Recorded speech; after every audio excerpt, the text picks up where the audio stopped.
नमस्कार मित्रमैत्रिणींनो, कसे आहात? मजेत ना? काल आपण पाहिलं की डॉक्टरांनी प्रियाला मुलगी होणार आहे असे सांगितले. त्यामुळे आता काय करावं, घरी कसं सांगावं याचा विचार करत प्रिया खचून जाते.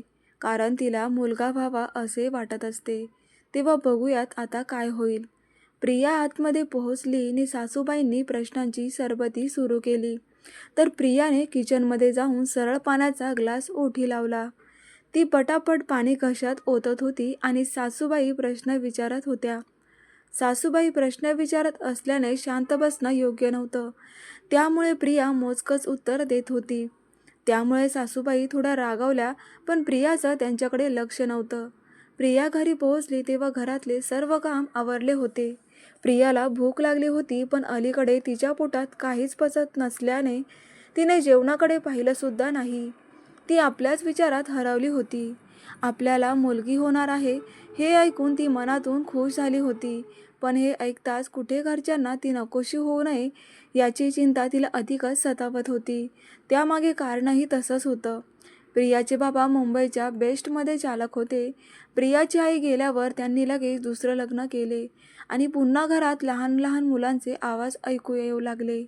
आई बाबा असो की कोणीही असो, सर्वांनी फक्त मुलाची अपेक्षा ठेवली होती.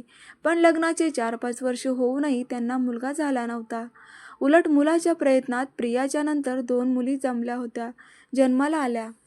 त्यांनाही थोडीफार त्याच दर्जाची वागणूक मिळाली होती. पण त्या दोघी सख्या आईच्या मुली असल्याने त्यांना हवं ते मिळत होतं. इतकं असूनही त्यांची मुलाची अपेक्षा काही संपली नव्हती.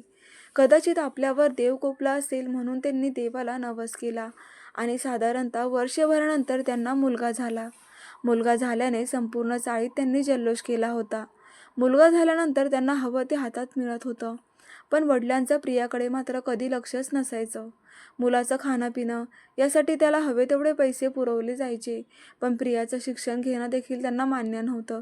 विचार करता करता प्रियाला आठवला तो शाळेचा असतानाचा प्रसंग. प्रिया तशी हुशार, नेहमी प्रथम 3 मध्ये ती यायची. पण त्यावर्षी ती तिमाही परीक्षेत काठावर पास झाली आणि तिला आपण पास होऊ की नाही याची भीती वाटू लागली. ती भीतीने तिने बाबांना बोलावून दाखवलं आणि ट्युशन लावायला सांगितले.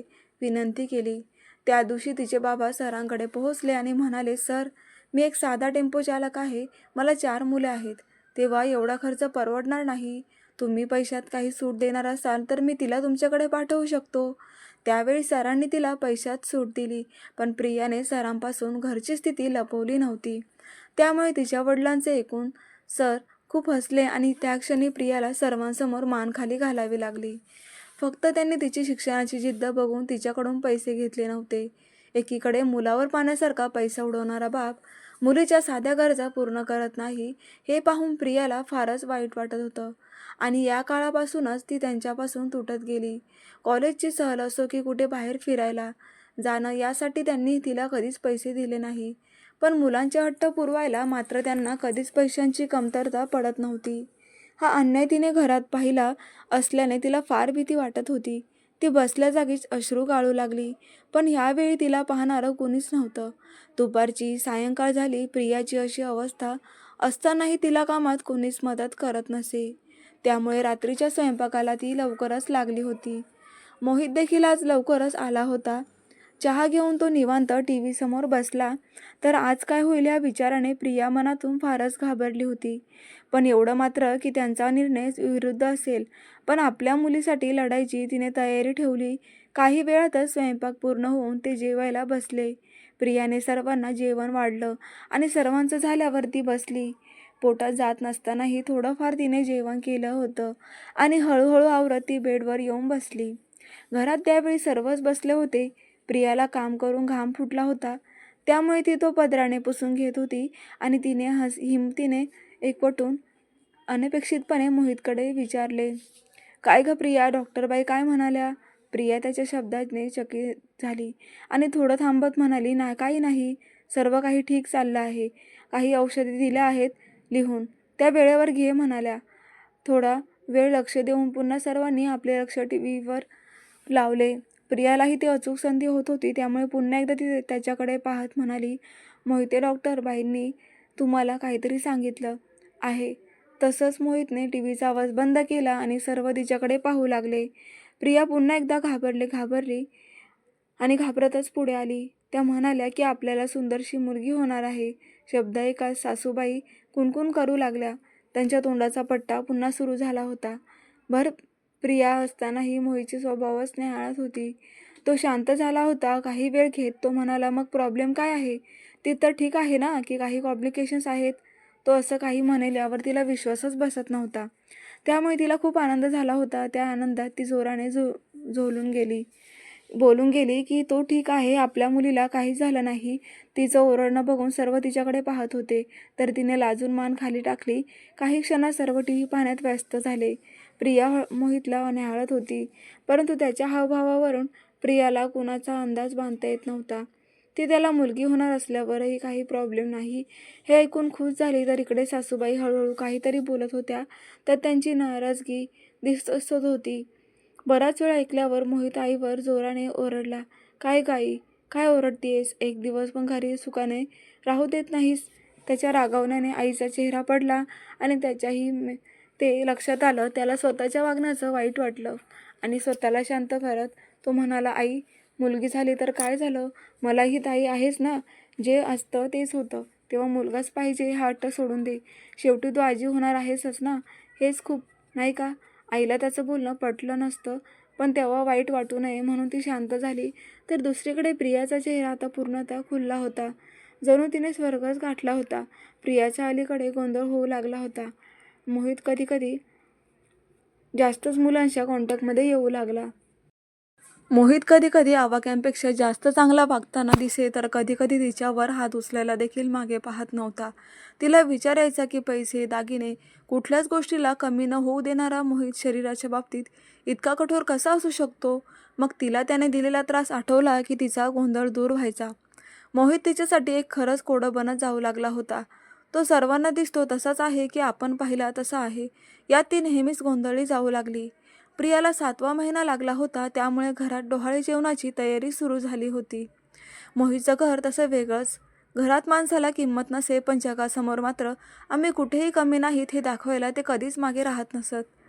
इतक्या दिवसात प्रियाने ते अचूक हेरले होते. ऑगस्टचा महिना होता. उद्या प्रियाचं डोहाळे जेवण करायचं असल्याने घरचे सर्वच उत्सुक होते. तर कुठेही काहीही कमी पडू नये म्हणून खास लक्ष दिलं जात होतं. रात्रीचं सर्वांना आमंत्रण पाठवून सर्व आपल्या तयारीत होते. आपल्या मुलीच्या येण्याचा इतका सुंदर सोहळा साजरा होणार असल्याने प्रिया देखील खुश होती. मोहितने जवळपास सर्व तयारी झाली होती की नाही ते पाहिलं आणि रात्री सर्व झोपी गेले. दुसरा दिवस उगवला. प्रिया साखर झोपेत असताना एक हात तिच्या गालावर येऊन पडला. प्रिया घाबरूनच उठली. तिने समोर बघितलं तर समोर सासूबाई होत्या.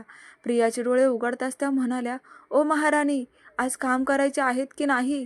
आणखी किती वेळ झोपायचा विचार आहे? शिवाय जेवणाची सर्व तयारी आहे, ती कोण करणार आहे? तुझा बाप की तुझी माय? प्रिया अवाक होऊन सर्व पाहत होती, कारण कालची तयारी पाहून तिला वाटलं होतं की कमीत कमी आज तरी तिला यातलं काहीच करावं लागणार नाही, पण प्रत्यक्षात तिला सर्व करावं लागणार होतं. ती विचारात हरवली होती की सासूबाईंनी पुन्हा आवाज दिला आणि प्रिया लगेच बेडवरून उठत फ्रेश व्हायला बाथरूममध्ये गेली. तिने घरात पाणी भरलं तेव्हापर्यंत सर्व उठले होते, त्यामुळे सर्वांना चहा देऊन तिने घर नीटनेटकं केलं. तिचा पोटाचा आकार वाढला असल्याने तिला कामं पटापट करता येत नव्हते, पण तरीही तिला जमेल ती तसं करत होती. मोहितने आज पिण्याचं पाणी बाहेरून मागवलं होतं, त्यामुळे खालून आवाज येताच प्रिया खाली गेली. तिला पायऱ्या उतरता देखील येत नव्हत्या, पण तरीही एक पावलं टाकत ती सावकाश चढू उतरू लागली. तिला फार वेदना होत होत्या, परंतु तिच्याकडे कुणीच पाहत नव्हतं. तिने मोहितकडे लक्ष दिलं तर ती आपल्यावर ओरडणार, म्हणून तो जाणूनच तिच्याकडे दुर्लक्ष करत होता. प्रियानेही त्याच्याकडून अपेक्षा केल्या नाहीत आणि जसं सुरू आहे तसं काम करू लागली. वर ढग तयार झाले होते, त्यामुळे पाऊस केव्हाही येईल असं वाटत होतं. त्यामुळे प्रियाने त्रास सहन करत सर्व पाणी घरात भरलं. ती फारच थकली. तिला थोडा वेळ निवांत बसायचं होतं, म्हणून बेडवर पडली, पण तिचा तो क्षणभर आनंद सासूबाईंना आवडला नाही आणि त्या स्वयंपाकाची तयारी करायला तिला जावं लागलं.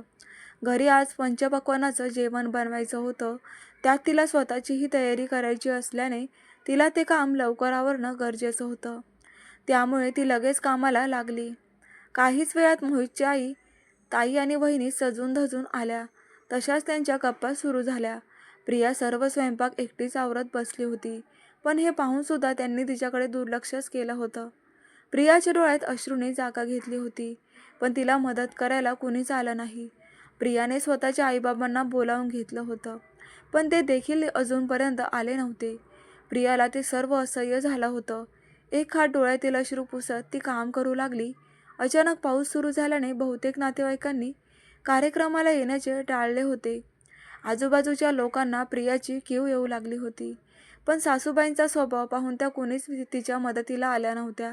स्वतःचे हाल करून घेत तिने संपूर्ण स्वयंपाक शेवटी एकटीनेच आवरला. सकाळची दुपार झाली होती. आता हळूहळू पाहुणे येऊ लागले होते. जेव्हा सुनेला अशा स्थितीत ठेवणं म्हणजे आपला अपमान होईल, म्हणून तिला तिची तयारी करायला आपल्या मुलीच्या घरी पाठवले. उरलेला सर्व पसारा त्यांनी आवरला. मोहितच्या घरच्यांना आपली इज्जत खूप प्यारी होती, त्यामुळे तिला घर सजवण्यात कुठलीही कमतरता केली नव्हती. कार्यक्रमाची जय्यत तयारी सुरू होती. काही वेळ गेला आणि चाळीतल्या सर्व स्त्रिया घरी आल्या होत्या. प्रियाने आईला फोन केला तर त्यात येणार नाहीत हे कळलं आणि प्रियाला आणखीनच वाईट वाटू लागलं. पण आपलाच कार्यक्रम असल्याने ती माघार घेऊ शकत नव्हती. शेवटी मोहितच्या ताई आणि बहिणीने तिला उत्तम प्रकारे सजवून घरी आणले. ती आली आणि बाबांनी सर्व विधी पार पाडायला सुरुवात केली. प्रिया ही आज खूप सुरेख दिसत होती. आई होण्याचा तो सुंदर अनुभव ती डोळ्यात साठवू लागली. पण तिची एक नजर आत्ताही तिच्या वडिलांना शोधत होती. ओटी भरण्याचा कार्यक्रम देखील संपला होता, पण तिचे बाबा काही अजून आले नाही. शेवटी सर्वांनी जेवणास सुरुवात केली. बाहेर साऊंड बॉक्सवर सुरेल संगीत सुरू होतं आणि वातावरणात मनमोहक झालं होतं. घरात आलेल्या पाहुण्यांना मोहित आणि त्यांचा मोठा भाऊ आनंदाने वाढत होते. एक एक जेवणाची पंगत बसून उठत होती. प्रियाचं आत्ताही लक्ष दारावर होतं. असं करता करता शेवटची पंगत देखील बसली, पण तिचे बाबा आले नाही. सायंकाळचे 7 वाजले होते. तिला आता राहावलं नाही आणि स्वतःच फोन करत म्हणाली, बाबा तुम्ही मला घेऊन जायला येणार होतात ना? तिच्या बोलण्यात राग सहज जाणवत होता. बाबाही शांतपणे म्हणाले, खरं तर येणार होतो, पण पाऊस खूप येतोय ना, म्हणून येऊ शकलो नाही आणि आता यायला जमेल असं वाटतही नाही. त्यांच्या भावना तिला लगेच कळल्या आणि तिने रागातच फोन कट केला. प्रियाच्या घरच्यांनाही कळून चुकलं होतं की आता येणार नाहीत ते, परंतु प्रथेचा भाग म्हणून प्रियाला घराबाहेरून एक चक्कर मारून तिला आणलं होतं. आपल्याच वडिलांना आपण नकोसे झाले आहोत म्हणून प्रियाला फार राग आला होता, तर बाकीचे सर्व तिच्यावर हसून आनंदाने जेवण करत होते.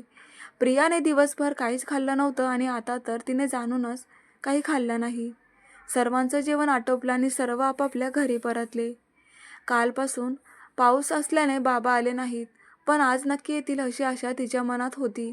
पण दुसऱ्याही दिवशी वाट पाहून ते आले नव्हते, तर सासूबाईंचे टोमणे सुरूच होते. आजपर्यंत सासूबाई टोमणे देत होत्या, पण वडिलांनी न येऊन ते सिद्ध केलं होतं.